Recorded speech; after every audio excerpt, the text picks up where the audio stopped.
The mysterious tale of the wreck of the Monasco off the coast of Newfoundland involves suspicions of foul play, stolen riches, and a sinister plot, leaving many lingering questions to this day.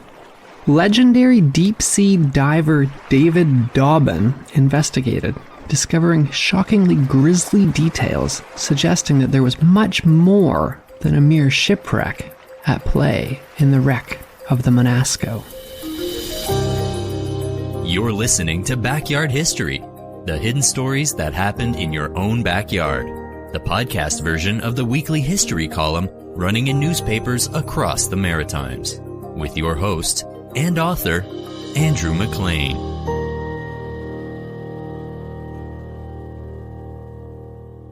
The news of the shipwreck in Newfoundland made the front page of the New York Times on July 17, 1857.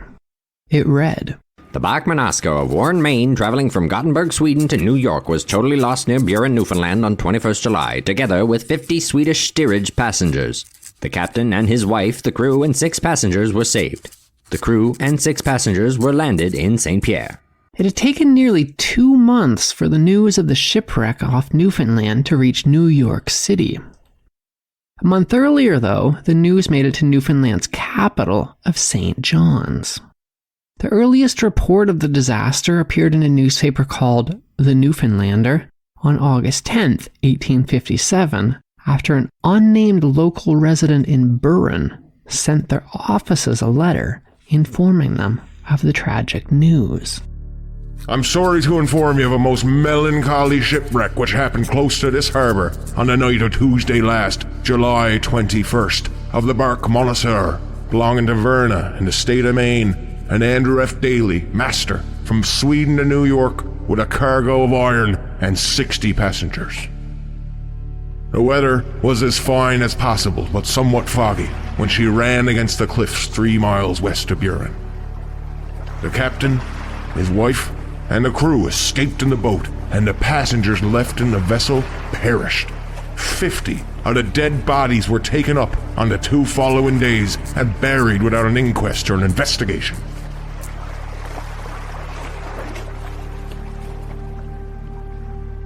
The purpose of the Burenists' letter to the big newspapers in Newfoundland's capital was to demand a formal investigation into what really happened aboard the ship.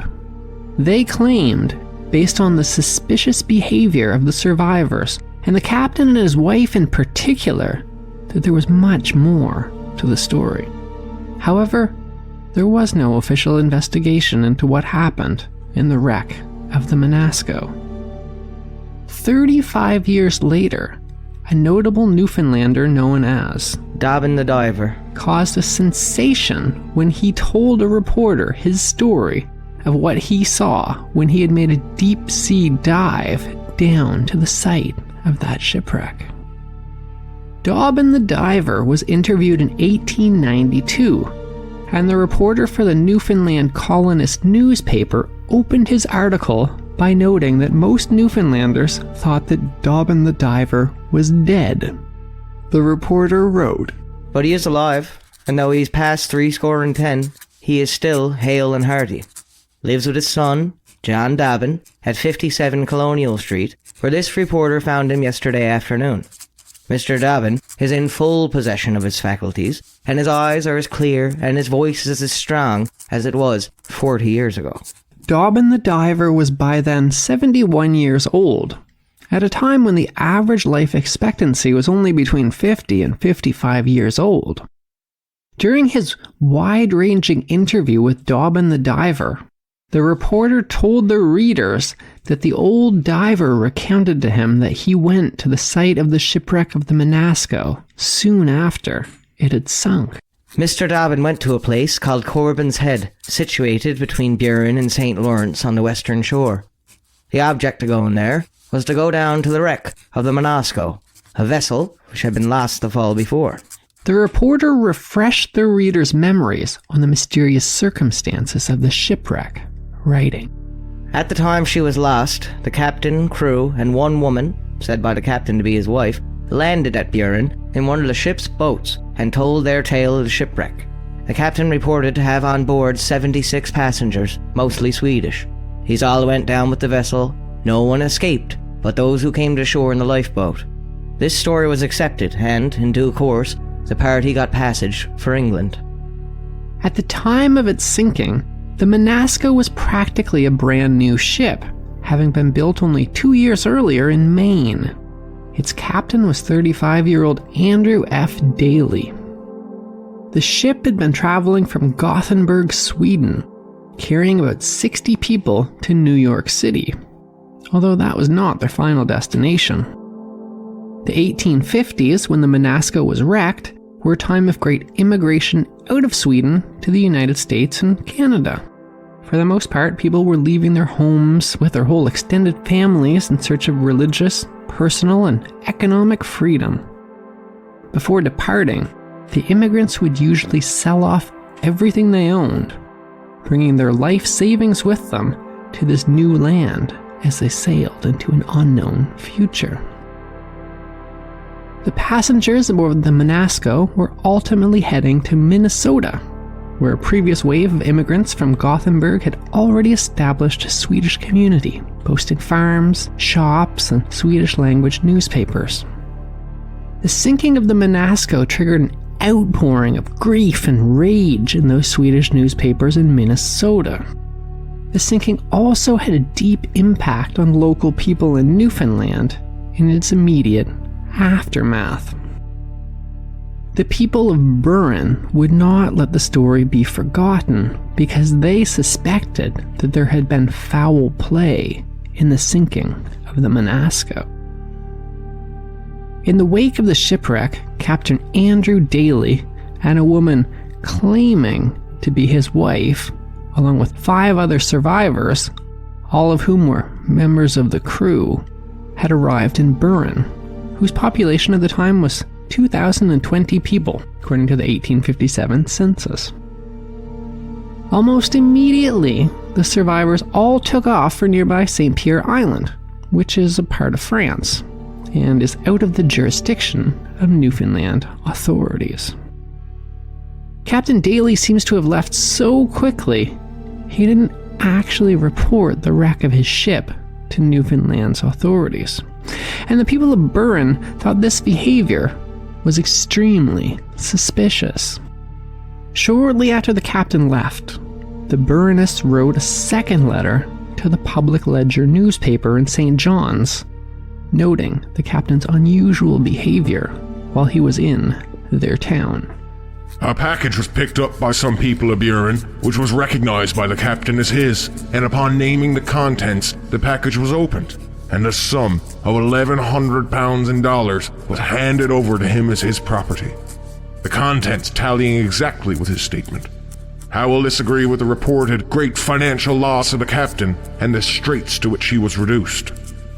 In his interview 3 decades later, Dobbin the diver echoed the townspeople's suspicions, telling the reporter, Somehow, a rumor got abroad that all was not right, but it was not until after the captain and crew left the country that rumor gave way to a well-grounded suspicion that there had been foul play. Matters were in this position when Mr. Dobbin went down to the wreck of the Monasco. As his nickname implies, David Dobbin was indeed a deep-sea diver. He wore specially designed suits made out of heavy canvas or rubber, often bright yellow or copper in color, which boasted a large metal helmet, which had a round, bulbous shape with a glass faceplate. The helmet was connected to the suit through a series of bolts and a collar to ensure it was watertight. He donned these heavy metal-weighted boots to walk along the bottom of the sea, and he was connected to a ship waiting above with a tube feeding him air.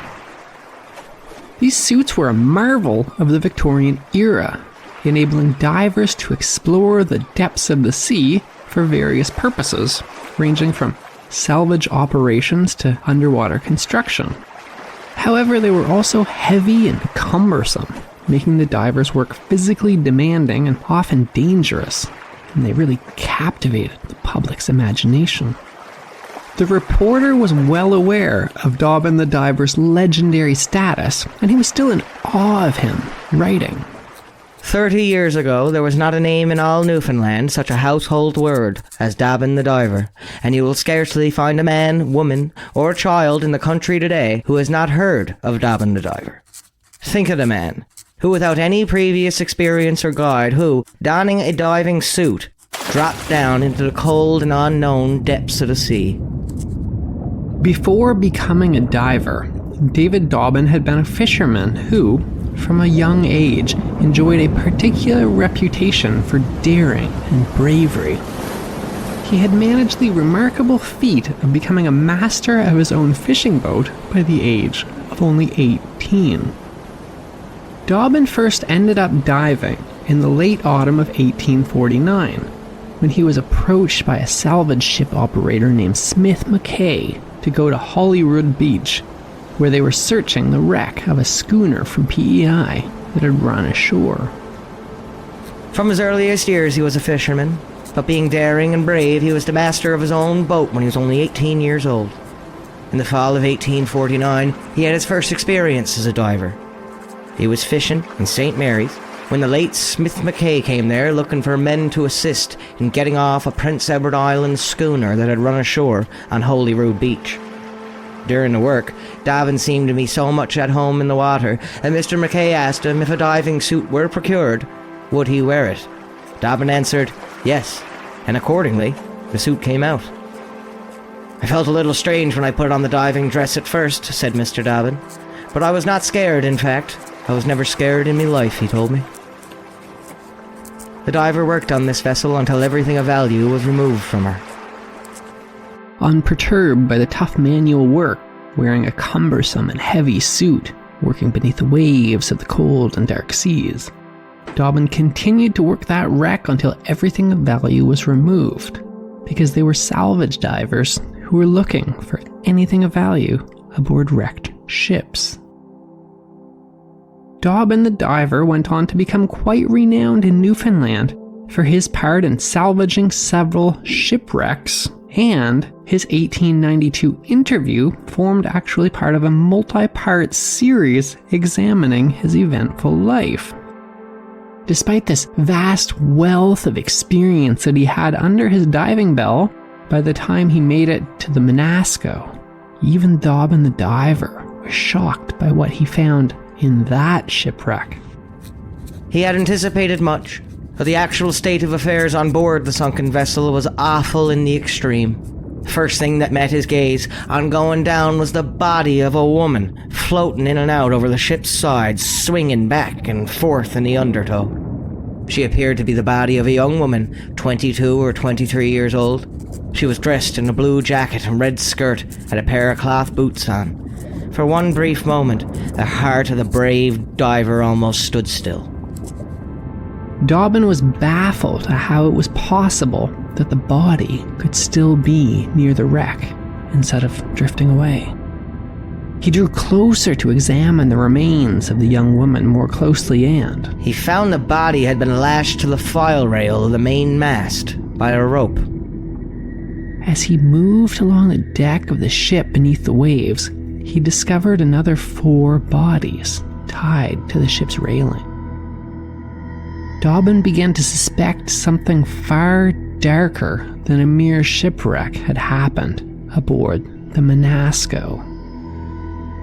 He turned his attention towards the ship's enclosed cabin and discovered that the door had been nailed shut from the outside. He pried open the door, and inside, the sight which there met his gaze was one to appall the stoutest heart and make man shrink from going further. There below him were the corpses of 71 women and men. Some were huddled in corners, some were face downward on the floor, and others, half propped up by a shelf or abutment, glared fiercely from their frozen dead eyes on the prying mortal who had dared to come amongst them. Others lay with a shriek of despair frozen on their lips. Others had fallen asleep peacefully, with the love light in their eyes. Here and there, A piece of richly covered furniture or picture frame floated amongst the human debris, while the sad sea waves sound the low and monotonous dirge of the 70 souls that had so suddenly been hurried to meet their God. Dobbin told the reporter that all these people had been barred down in the cabin by the captain and crew, left to perish. it was an extreme accusation to make. Yet it echoed what the townspeople of Burren, who had personally encountered the Monasco's captain after he rowed ashore after the ship's sinking, had been trying to make public and have formally investigated in the wake of the shipwreck.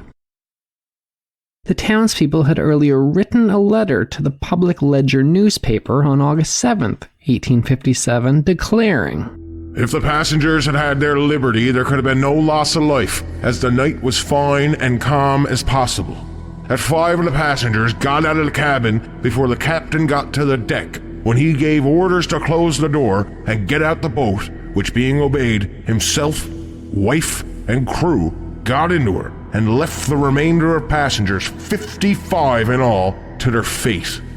Aware of the severity in their accusation against the captain and the surviving crew, the people of Burren called for an inquest in which he would testify and rebut what they said, adding, "Now this is a startling statement, but we trust his statement will be seen by him, and that he will come forward manfully and contradict it if untrue."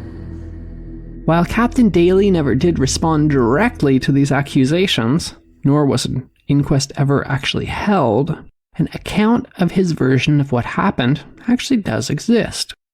After quickly departing Burren for St. Pierre, Captain Daly then caught a ship to Cape Breton to await another ship going back to America. While in his hotel, the captain recounted his versions of events to another guest there named Mr. Fuller, who promptly wrote them up and sent them to the Sydney Morning Post, explaining what Captain Daly had told him had actually happened aboard the ship. They state that when the vessel struck against the cliff, they all thought it was an iceberg, and seeing no prospect for saving anything, the first thing thought of was preserving all the lives on board. The passengers were in the poop deck cabin, which they could not be induced to leave, although they were earnestly urged to do so. They, having closed the cabin doors in the hope of keeping the water out, and then betook themselves to prayer, with the exception of the 6 who left the cabin and were saved by the crew. Captain Daly was the last to leave the ship of those who were saved, but he and Mrs. Daly lost everything they had on board, including their clothing. His whole loss is estimated to be between $4,000 and $5,000. However, the Public Ledger newspaper back in Newfoundland instantly disputed this account of the captain's financial losses, writing, "It is reported that the vessel was insured and was partly owned by the captain." The details of the shipwreck became murky and muddled with the passing of time. The name of the ship itself became a particular object of confusion over the coming years and decades and centuries as things were misremembered and written down wrong, and spelling and pronunciation changed over time. It actually took an extended amount of research on this one because the ship named the Monasco ended up, over the course of time, variously being misremembered as the Monasco, or the Kumaraski, or the Komaraski, or the Kamerski. The number of passengers, crews, and the number of deaths also tended to differ over time somewhat, with various sources, although they consistently ranged between 50 and 70. Interestingly, William Ryan wrote in a 1912 issue of Newfoundland Quarterly that his father Thomas, who'd been present at the docks of Burren when the Monasco's lifeboat rode in, recalled things somewhat differently, saying that there were 7 crew members who survived, but with them were possibly as many as 20 Swedes who'd also made it to shore, and he wrote that "Many of the passengers wore fine jewelry." there's not really anything unusual about things being misremembered or changed over time. Names in particular of places and events seem to change over time. For example, the location of the shipwreck has changed several times since the disaster. Today it's called Swallow Cove, but before that, its name was Silver's Cove. Before that, though, it was named Swedes Cove, because that was where the Swedish victims of the sinking of the Monasco were buried. How much we can read into whether the deaths of the Swedish immigrants on the Monasco were an accident or intentional may hinge on another name that changed. After Captain Andrew F. Daly returned home to Maine, American census records indicate that he married a new wife named Emily Hannah Daly. The identity of the only woman who accompanied the survivors of the wreck of the Monasco to Burin is somewhat mysterious.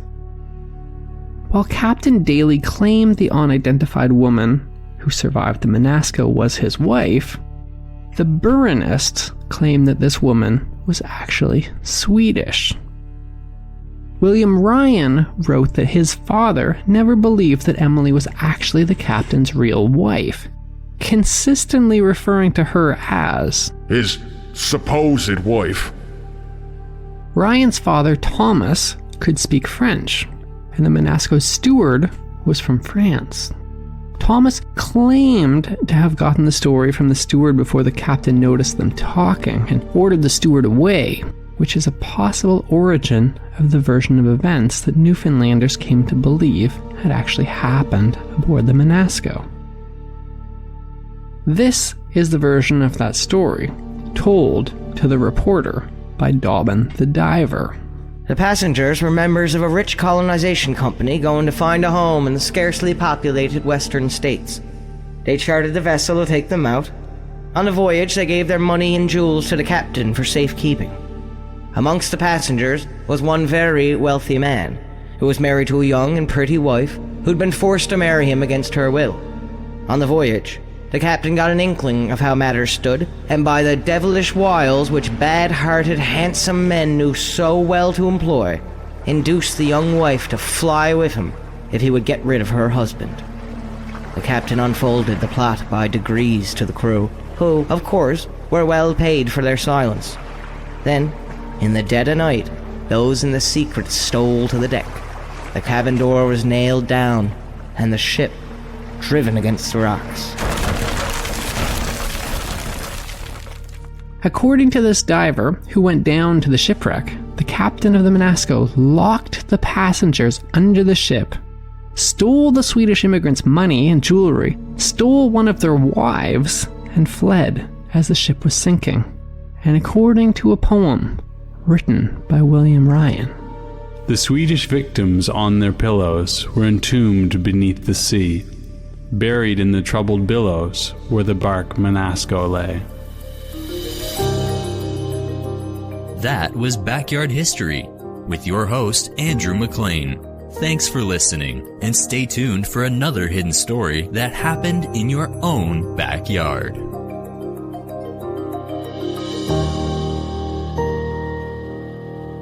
Produced by Jordan Lozier.